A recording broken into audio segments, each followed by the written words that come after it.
سنو، بعض کا نماز پڑھ رہے ہونے امام صاحب جماعت کروائی ہوندی، اساں اکثر کام کاج تے لگے ہونے، مسافر ہوئی گا یا اسی آ جا رہے ہونے، نماز پڑھنے واسطے آئیے، امام صاحب نماز پڑھا رہے ہیں، امام صاحب رکوع وچ پہنچ گئے ہیں، اساں وضو کیتا ہے اور وضو کر کے دیکھو اس طرح ساری بازو اتے اگے نے، ٹھیک ہے، اس طرح بازو سارے اتے ہون،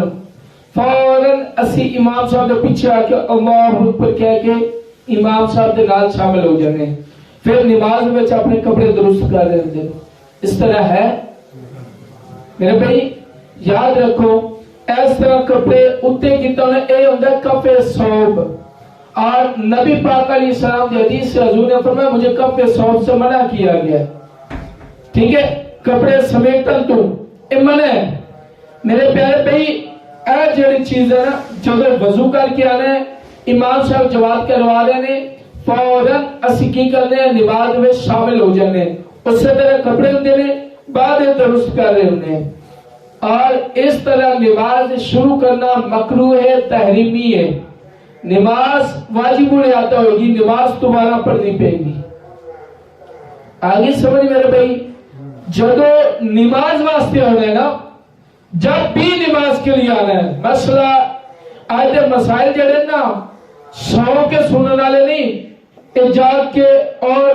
جیڑا مسئلہ سمجھ رہا ہے فوراً جتنے عوام ماشاءاللہ وضو خانے تکر بندے بیٹھے ہیں، ہر ایک بندہ فوراً وہ مسئلہ دوبارہ پوچھ سکتا ہے، مسئلہ ضروری اہم ہے کہ نہیں۔